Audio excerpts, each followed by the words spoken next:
She was born from bargain, not love. Created to seal a kingdom's fate, raised to protect ruins that were never truly hers. The daughter of a dying god and a spider queen. Half-sister to vessels forged from void. Protector of a fallen civilization. Her name is Hornet. And her story begins not in Pharloom, the kingdom where we find her captured and bound, but in another fallen realm. In Hallownest. In darkness.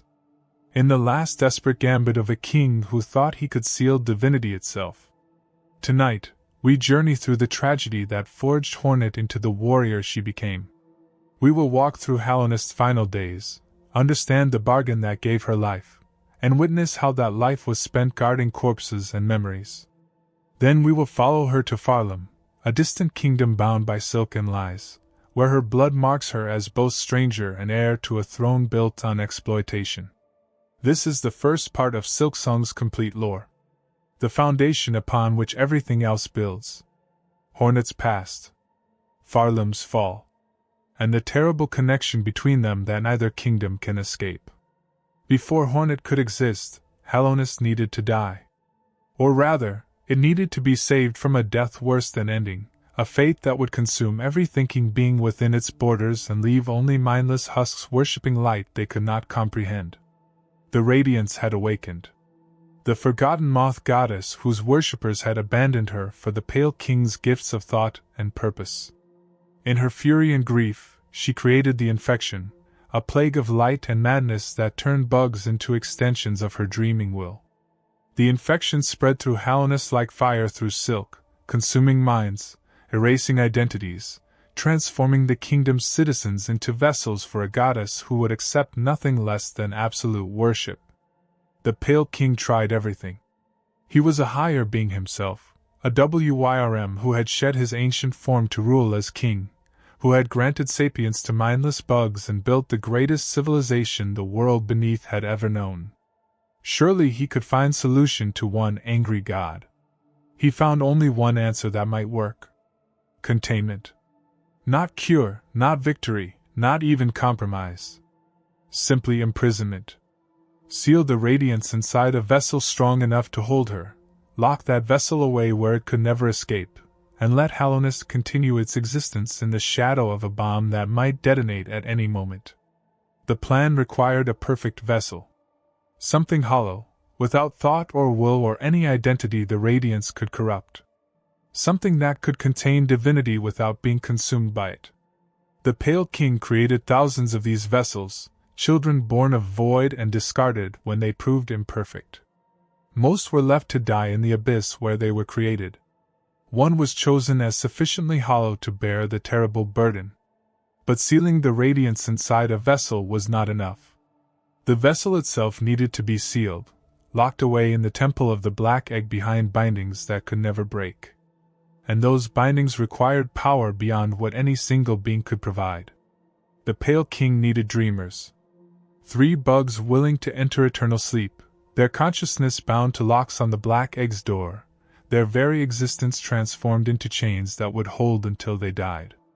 As long as the 3 dreamers slept, the seal would hold. The radiance would remain trapped. Hallownest would endure. Finding volunteers for eternal sleep proves difficult when everyone understands the commitment is until death, and death might never come if the seal functions as intended. The Pale King convinced too, Lurien the Watcher, whose loyalty to Hallownest and its king made him willing to sacrifice everything, and Monomon the Teacher, whose scientific curiosity about the experiment outweighed her self-preservation. The third proved more difficult. Deepnest had never truly accepted Hallownest's rule.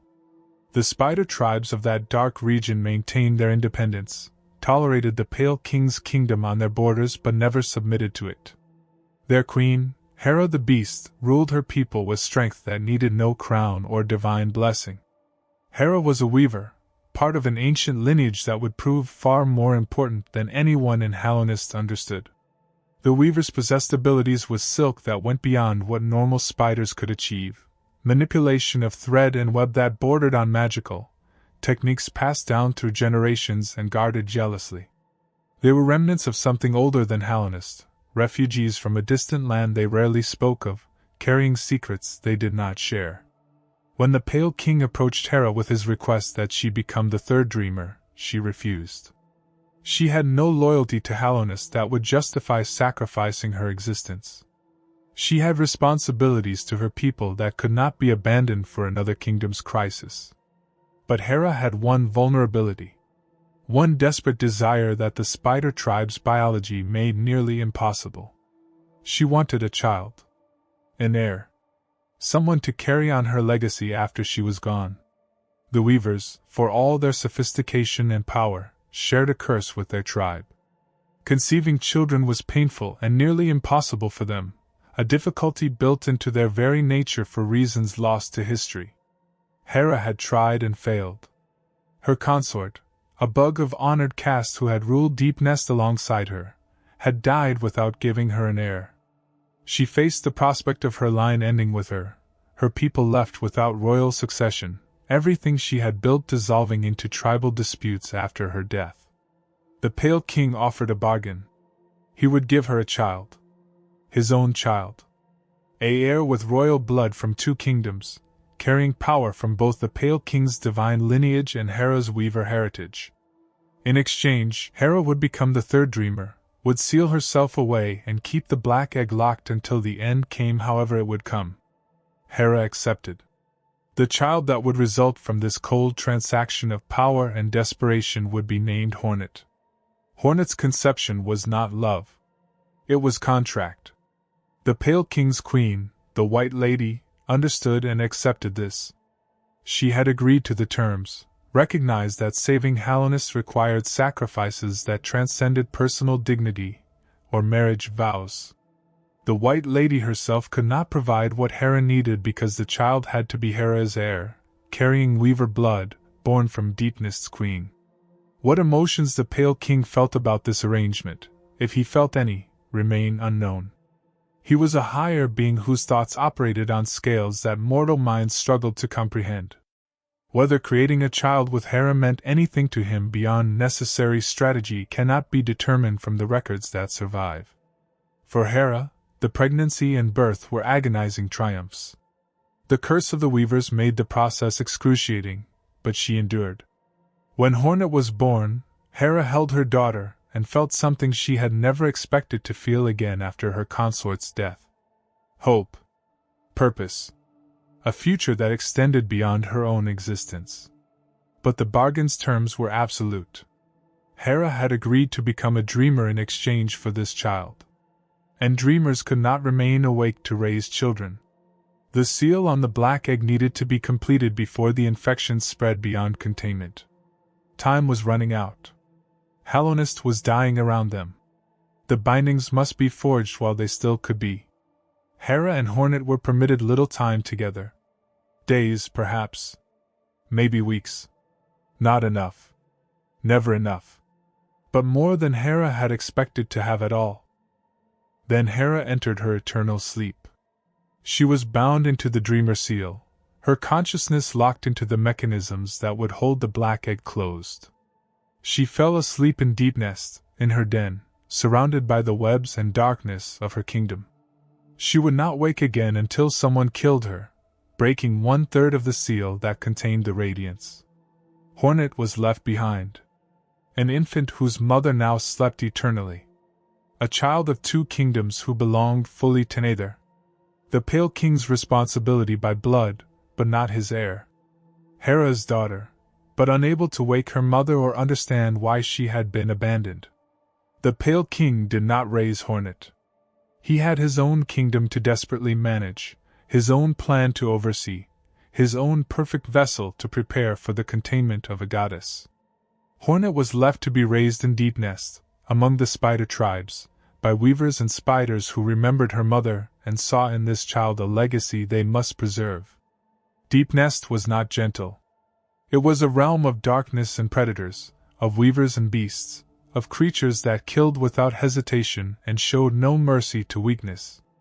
But it was also a realm of fierce loyalty, of tribal bonds that ran deeper than Hallownest's civilized pretense, of teachers who would ensure Hera's daughter became worthy of her heritage. Hornet grew up learning to fight, learning to survive, learning the secrets of needle and thread that were the weaver's inheritance. She was trained in combat by warriors who accepted no excuses, taught silk manipulation by masters who demanded perfection, educated in the history of her people by elders who remembered Pharloom even if they did not speak of it often. But she was also taught duty, responsibility, the understanding that she had been born for a purpose larger than herself, that her mother had sacrificed everything so Hallownest could endure, that Hornet carried obligations to both kingdoms that could never be fully discharged. She learned about her father, the distant god-king who had made the bargain that created her. She learned about her half-siblings, the vessels born of void, the countless children the Pale King had created and discarded in his search for perfect hollowness. She learned about the one vessel chosen as sufficiently empty to contain the radiance, the child who would become known as the Hollow Knight. And she learned that she was different from all of them. She was not void like the vessels. She was not hollow. She possessed the one thing the Pale King had spent so much effort trying to eliminate from his vessel children: identity, will, consciousness that could not be erased or controlled. The Pale King had granted her mother a child with individual existence, the opposite of what he had tried to achieve with the vessels. Whether this was intentional gift or simply the inevitable result of creating life through natural means rather than void experiments remained unclear. But the outcome was undeniable. Hornet was a person, not a tool. She could think and feel and choose in ways the vessels could not. This made her more human than her half-siblings. It also made her more vulnerable. The void vessels could not suffer because they could not truly feel. Hornet would spend her existence bearing the weight of emotions the Pale King had tried to eliminate from his other children. The plan failed. Of course it failed. Plans built on sacrifice and desperation usually do. The Hollow Knight, the vessel chosen as pure enough to contain the radiance, was not hollow enough. Something remained inside it, some trace of thought or will or identity that the Pale King had failed to eliminate. Perhaps it was inevitable. Perhaps true hollowness was impossible to achieve. Perhaps consciousness emerges even in places where it has no right to exist. Whatever the cause, the result was catastrophic. The Hollow Knight could not perfectly contain the radiance. The goddess found the cracks in its hollowness and exploited them. Slowly, over time, the infection began to seep through the seal. The Hollow Knight held, but it was suffering, and that suffering created fractures through which the radiance's influence leaked into Hallownest. The kingdom began to die again. The infection spread, slower than before the sealing but inexorable. Citizens succumbed to the plague of light and madness. Regions fell to the radiance's will. The Pale King watched his kingdom collapsing despite everything he had sacrificed, everyone he had bound or killed or created, all the terrible things he had done in the name of preservation proving insufficient. At some point, the Pale King himself died. Or vanished. Or transformed.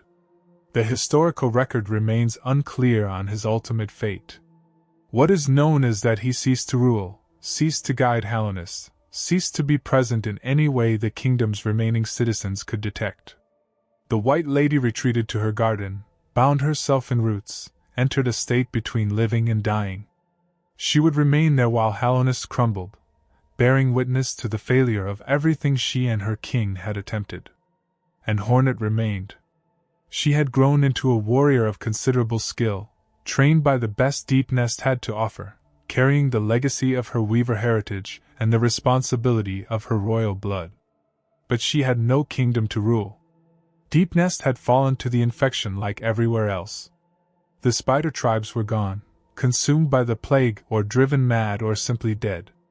Her mother slept on in her eternal binding, unaware that the kingdom she had sacrificed herself to save was dying anyway. Hornet could have left. She had no obligation to stay in Hallownest's corpse. She owed the Pale King nothing except perhaps resentment for the circumstances of her birth. She had fulfilled no duty to Deepnest's fallen tribes by remaining among their ruins. But she stayed. She became the protector of Hallownest's remains, the guardian who chased away adventurers and treasure seekers who would desecrate what little remained. She fought to protect the seal on the black egg even though she knew it was failing, even though she understood that eventually it would break completely, and the radiance would be free. She stayed because her mother had sacrificed everything for this kingdom, and abandoning it would dishonor that sacrifice. She stayed because the Hollow Knight still suffered inside the black egg, and someone needed to ensure its torment had meaning. She stayed because leaving would mean admitting that every terrible thing done to create her, bind her mother, seal the radiance, had accomplished nothing. So Hornet wandered the ruins of Hallownest, protecting a corpse from those who would violate it, maintaining vigil over a kingdom that existed only as memory and slowly spreading infection. She fought in Green Path, tested travelers at Kingdom's Edge, guarded the passages that led to places too dangerous for the unprepared. And she waited. For what, she could not say. For an ending, perhaps. For the seal to finally break completely and the radiance to consume everything. For someone worthy to arrive and do what needed to be done, whatever that turned out to be. She did not wait alone. The ghosts of Hallownest kept her company. The memories of weavers who had fled Pharloom generations ago and died in Deepnest still whispered in the webs. The legacy of her mother remained in every shadow, every silk strand, every lesson Hornet remembered from childhood. And somewhere, buried deep in her weaver heritage, was knowledge of Pharloom itself. The kingdom the weavers had fled. The distant land they had left behind. A place Hornet had never seen but that lived in her blood nonetheless. She did not know that Pharloom was searching for her. That agents of a distant kingdom hunted for lost weavers and their descendants.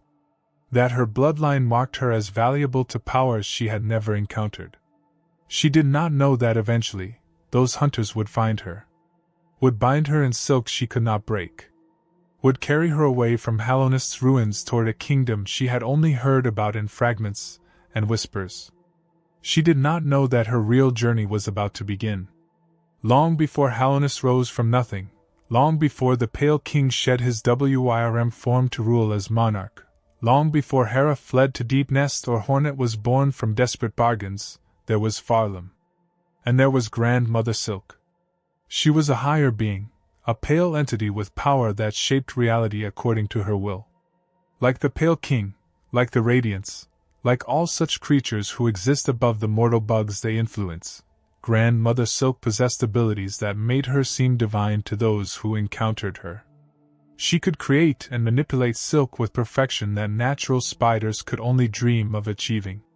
Thread and web obeyed her slightest thought, silk becoming whatever she needed it to be. But Grandmother Silk lacked something the other higher beings possessed. The Pale King had the White Lady, his queen and equal. The Radiance had her moth followers, born from her essence. Grandmother Silk stood alone in Pharloom, powerful and isolated, with no children of her own creation. She wanted that to change. She wanted family, descendants, children who would carry her power and share her existence. But higher beings do not reproduce the way mortal creatures do, and Grandmother Silk found herself unable to create offspring through natural means. So she did what higher beings do when natural methods fail. She cheated. She manipulated. She elevated lesser creatures and called them children, pretending to herself and to them that this made them truly her own. The spiders of Pharloom were simple creatures, animalistic in their intelligence, operating on instinct rather than thought. They wove webs and hunted prey and lived short, brutal lives without awareness of anything beyond immediate survival. They had potential, perhaps, the foundation for something greater, but left alone they would remain nothing more than predators in Pharloom's ecosystem. Grandmother Silk changed them. She infused them with her power, elevated their nature, gave them sapience and intelligence, and the ability to manipulate silk beyond what any natural spider could achieve. She transformed them from animals into people, from creatures into a civilization. These elevated spiders became the weavers. Grandmother Silk told them they were her children, that she had created them directly, that they were gods just like her. That was the first lie. The greatest lie. the foundation lie upon which everything else in Pharloom would be built. The weavers believed her because they had no reason not to. They had been simple spiders, and now they were sophisticated beings with power and purpose. Of course they had been created by a goddess. Of course they were divine. Of course Grandmother Silk was their mother in every sense that mattered. Society in Pharloom developed the way it always does when a higher being takes interest in mortal bugs. The weavers became rulers, intermediaries between Grandmother Silk and the lesser bugs of the kingdom. They built the Citadel at Pharloom's peak, a massive structure that would become the center of religious and political power. They established systems of governance that placed themselves at the top, justified by their divine heritage. And they created religion. Worship. The Bell Church, though it would not be called that for many generations yet. They taught the bugs of Pharloom to venerate Grandmother Silk, to make pilgrimage to the Citadel, to offer prayer and service and devotion to the goddess who ruled their kingdom. The weavers themselves were worshipped as well. Prayers were offered to them, effigies carved in their likeness, pleas for healing and protection directed toward these divine children of the goddess. The weavers accepted this worship as natural and right, as the proper order of existence. They built hidden weave nests throughout Pharloom, workshops and research facilities where they could study silk manipulation in private, develop new techniques, expand their understanding of the power Grandmother Silk had granted them. They constructed elaborate mechanisms throughout the kingdom, tools and devices that ran on silk in ways that seemed magical to those who did not understand the principles. They even researched the void. In the abyss beneath Pharloom, in darkness that should have been left unexplored, the weavers established laboratories and conducted experiments on that primordial force that existed before creation. What they learned there would later prove significant, though perhaps not in ways they intended. For a time, Pharloom thrived under weaver rule. The kingdom expanded, cultures were unified under Citadel control, the Bell Church spread to every corner of the land. Pilgrims came from across Pharloom to seek blessing and ascension, to prove their devotion, to achieve the promises the weavers made about eternal life and divine favor. But lies eventually unravel. Truths emerge despite attempts to bury them. And the weavers, for all their power and sophistication, were not actually stupid. It began with small inconsistencies. Details that did not quite align with the story Grandmother Silk had told them. Questions about their origin that the official narrative could not adequately answer. The weavers were scientists and researchers, explorers and experimenters. They studied everything, silk and void and the nature of existence itself. Eventually, inevitably, they turned that same scrutiny toward their own origins. They examined the simple spiders that still existed throughout Pharloom, creatures that had not been elevated by Grandmother Silk. They compared their own biology to these lesser relatives. They found continuity where divine creation should have shown clear separation. They were not made from nothing. They were transformed from something that already existed. They investigated Grandmother Silk herself, carefully, cautiously, because questioning your goddess mother is dangerous even when you are supposedly divine yourself. They studied her power, her nature, her limitations. They found gaps in her omnipotence.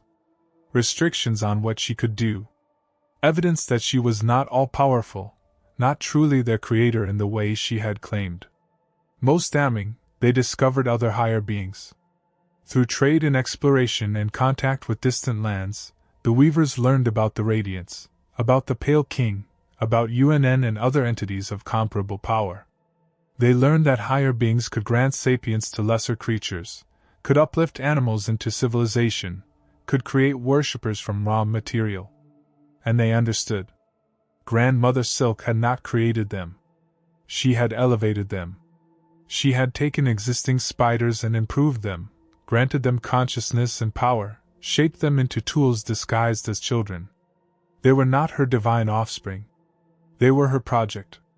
Her manipulation. Her lie made flesh. The weavers did not immediately rebel. Discovering you are not what you believed yourself to be requires time to process, grief to work through, rage to build into action. They continued their duties while privately grappling with the implications of what they had learned. But their relationship with Grandmother Silk had changed irrevocably. They began to see her demands not as divine right but as exploitation.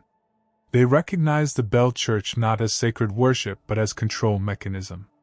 They understood that the pilgrimage system, the promises of ascension, the entire structure of Pharloom's society existed to serve Grandmother Silk's purposes rather than any genuine divine plan. Some weavers discovered something even worse. Through their research and exploration, through contacts with other lands, they learned that Grandmother Silk was not merely exploiting them but actively imprisoning herself through them. That the silk they wove, the prayers they conducted, the entire system they maintained was binding Grandmother Silk herself, keeping her trapped in some way they did not fully understand. She needed the weavers. Needed their worship and service not because she loved them but because she required their power to maintain whatever state she existed in. The children she had created were also her prison guards, unknowing and unwilling. When the weavers confronted Grandmother Silk with what they had learned, when they demanded truth and explanation, she did not provide either. Instead, she attempted to bind them more tightly, to force their continued service, to make their obedience absolute rather than conditional. The weavers chose rebellion over slavery. They turned their power against their creator, used the very abilities she had granted them to construct a prison that could hold a higher being. They called this prison the Cradle, built it at the very peak of the Citadel, and sealed Grandmother Silk inside it with bindings of silk and song and will. It was betrayal on cosmic scale. Children imprisoning their mother, creations turning against creator, the entire foundation of Pharloom's society inverting in a moment of revelation and rage. But the weavers could not simply kill Grandmother Silk. Higher beings do not die easily, if they can die at all. And the weavers were not certain what would happen to them, to their power, to their very consciousness if they destroyed the entity who had granted them sapience. They might revert to simple spiders. They might die outright. They might simply cease to be in any meaningful sense. So they chose imprisonment instead. They locked Grandmother Silk in the cradle and rebuilt Pharloom's systems to keep her contained. The Bell Church became a mechanism for maintaining her bindings. The pilgrimage system was altered to reinforce her prison. The promises of ascension became lies the weavers told to keep bugs serving purposes those bugs did not understand. The weavers became precisely what Grandmother Silk had been, exploiters disguised as benefactors, rulers who maintained power through deception, divine figures who demanded worship they did not deserve. Imprisoned but not destroyed, Grandmother Silk could still influence Pharloom. Sealed inside the cradle but not truly powerless, she found ways to extend her will beyond her prison. She could not break the bindings the weavers had created, but she could work around them, through them, beneath them. Silk itself became her weapon. The substance she could create and control, the material that ran through every aspect of Pharloom's society, became the medium through which her corruption spread. She infused it with her consciousness, her will, her desperate need to escape and punish those who had betrayed her. The haunting began subtly. Bugs acting strangely, their behavior shifting in ways that seemed inconsistent with their personalities. Then more obviously, as the silk within Pharloom started to move with purpose, to bind and control, to transform the living into extensions of Grandmother Silk's imprisoned will. The haunting was not like the Radiance's infection. The infection was light and mindless worship, consciousness dissolved into unity with the goddess. The haunting was something darker, more intimate, more violating. It was control through silk, manipulation of body and behavior while leaving awareness intact to suffer through the violation. Bugs affected by the haunting became puppets in the most literal sense. Their bodies moved according to Grandmother Silk's will while their minds screamed silently inside prisons of flesh that no longer obeyed them. Even death provided no escape, as the haunting could reanimate corpses, use dead tissue as tools, make the deceased serve purposes they never would have accepted in life. Pharloom began to collapse. The kingdom the weavers had built, the civilization they had maintained even after betraying their creator, started to fracture under the weight of Grandmother Silk's revenge. Regions fell to the haunting. The Citadel's control weakened. The Bell Church's power proved insufficient to contain what they had imprisoned. The Weavers faced an impossible choice. They could stay in Pharloom and fight an endless battle against Grandmother Silk's influence, slowly losing ground until the haunting consumed everything. Or they could flee, abandon the kingdom they had built, leave Pharloom and its remaining population to whatever fate Grandmother Silk would inflict. They chose flight. Mapped out escape routes. Prepared to leave everything behind and start again somewhere far from Grandmother Silk's reach. Some weavers departed immediately, taking whatever they could carry and fleeing to distant lands. Others remained, hoping to find solution, believing they could somehow reverse what they had caused. These weavers faded away and died, trapped in Pharloom as the haunting spread, waiting for descendants who might return and free them from Grandmother Silk's revenge. Before leaving, the remaining weavers entrusted Pharloom's governance to the conductors and other Citadel leaders. These were bugs who had served the weavers loyally, administrators and managers who had helped maintain the kingdom's systems. The weavers told them to preserve what remained, to keep the bindings on Grandmother Silk strong, to maintain hope for the weavers' eventual return. Instead, the conductors and their allies saw opportunity. With the weavers gone and Grandmother Silk imprisoned, they could rule Pharloom themselves. They took control greedily, maintaining the pretense that the weaver system still functioned while actually running the kingdom for their own benefit. They continued the pilgrimage traditions, not to maintain Grandmother Silk's bindings but to exploit the faithful for labor and resources. The Bell Church became fully corrupted under conductor leadership. What had been manipulation disguised as religion became pure exploitation without even the pretense of divine purpose. Pilgrims came to the Citadel seeking ascension and divine favor, and received only servitude and eventual death. The promise of eternal life became a lie told to extract service from the desperate and faithful. Pharloom hummed on as it always had, its factories and systems maintained by those who knew nothing of the truth beneath. Pilgrims continued their dangerous journeys, believing their piety would be rewarded. The conductors and architects and other Citadel leaders maintained power through careful preservation of ignorance, ensuring that no one questioned the system because no one understood there was anything to question. And deep in the cradle, Grandmother Silk remained imprisoned but aware. She could not break free, but she could influence, could corrupt, could spread her haunting through silk-touched Pharloom. She waited for the weavers to return, for descendants of her rebellious children to come within reach. She waited for someone like Hornet.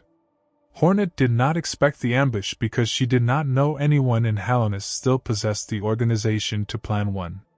The kingdom was ruins and infection, not functioning society capable of coordinated action. But her attackers did not come from Hallownest. They came from outside, from beyond the kingdom's borders, wearing robes and veils that marked them as strangers.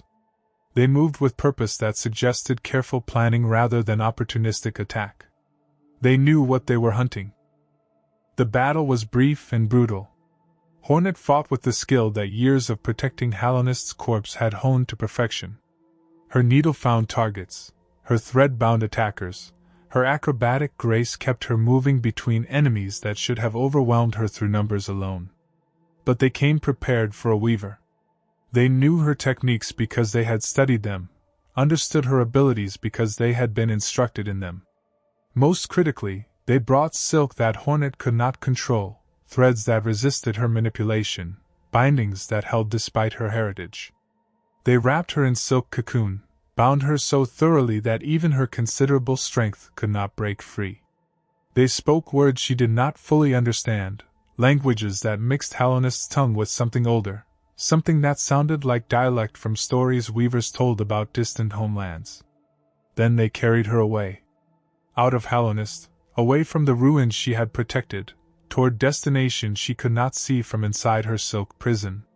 She could not ask where they were taking her because the bindings prevented speech. Could not fight because the silk held too tightly. Could only wait inside darkness, feeling movement as her captors traveled, wondering what purpose drove them to capture Hallownest's last protector. The journey took days, perhaps weeks. Time becomes difficult to track when wrapped in silk cocoon with no light or space or ability to move.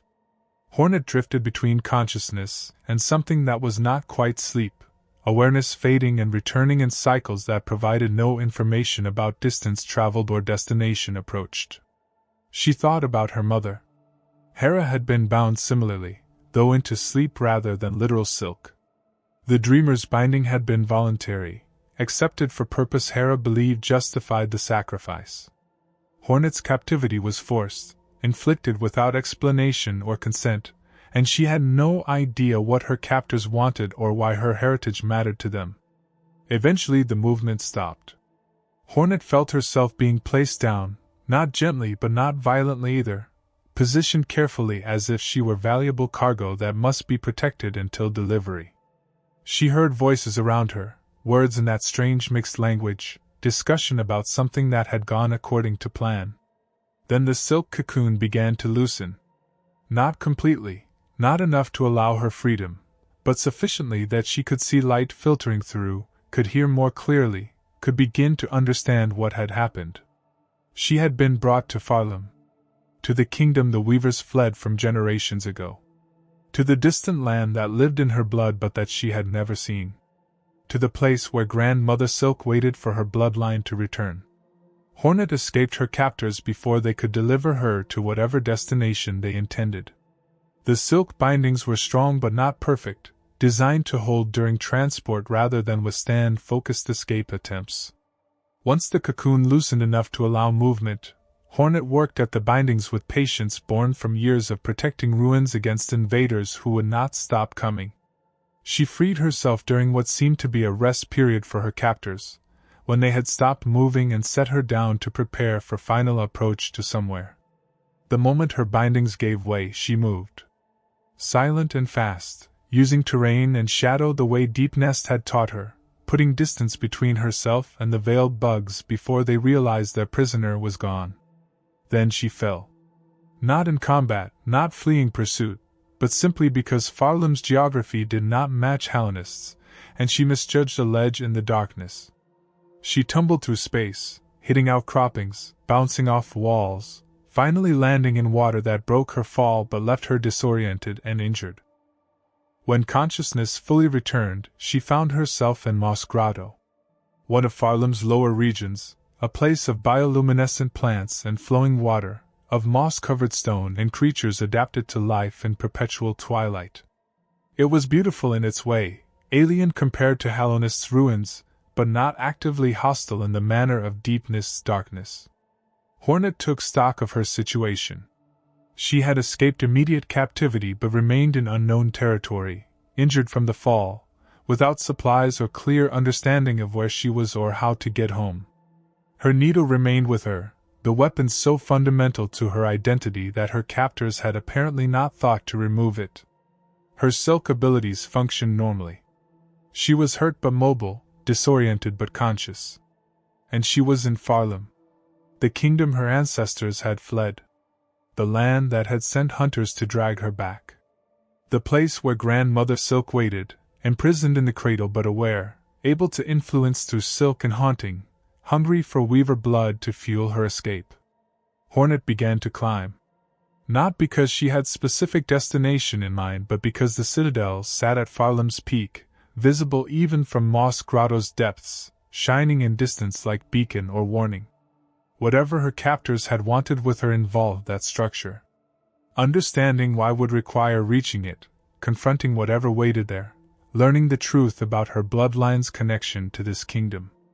As she traveled through Pharloom's regions, fighting creatures affected by the haunting, helping pilgrims who still believed in the Citadel's promises, binding remnants of weaver power left behind by ancestors who had died waiting for rescue, Hornet began to understand the scope of what had happened here. Grandmother Silk had created the weavers from simple spiders and lied about it. The weavers had discovered the truth and imprisoned their creator. The haunting was Grandmother Silk's revenge, spreading through silk-touched Pharloom like plague. The Citadel's current leaders maintained power through exploitation disguised as religion, using the Bell Church to extract service from faithful bugs who understood nothing of the truth beneath their devotion. And Hornet, daughter of Hera, carrying Weaver blood, was someone Grandmother Silk desperately needed. Her silk, her power, perhaps even her body could be used to help Grandmother Silk escape the cradle. The veiled bugs who had captured her were Citadel's servants following Grandmother Silk's instructions, hunting down lost weavers and their descendants to bring them back to Pharloom for purposes those hunters probably did not fully understand. Hornet would have to reach the Citadel, would have to confront Grandmother Silk, would have to make choices about her heritage, her mother's legacy, and Pharloom's fate. The kingdom she had protected for so long was behind her.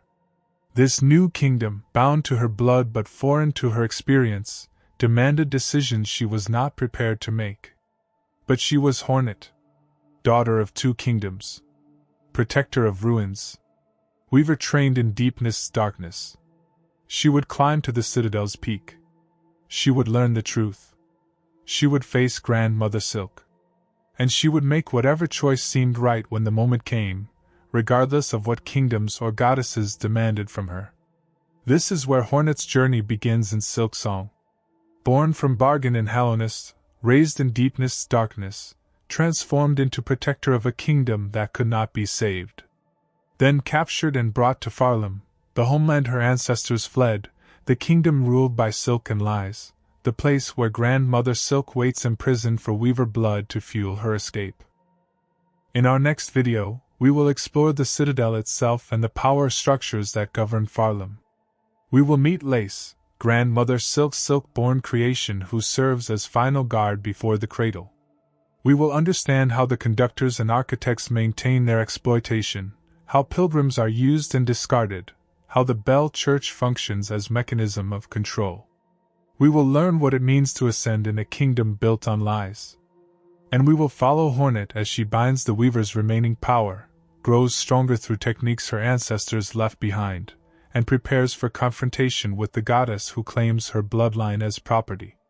For now, rest in the knowledge that Hornet's tragedy is also her strength.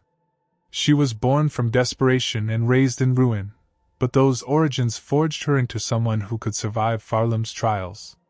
She carries the legacy of two kingdoms, the skills of weaver and princess, the will to protect even when protection seems pointless. Tomorrow, we climb higher. Toward the Citadel. Toward truth. Toward the confrontation that will determine whether Pharloom continues its exploitation or finally faces the consequences of the lies it has lived on for generations. Sleep well. And when you wake, we will ascend together.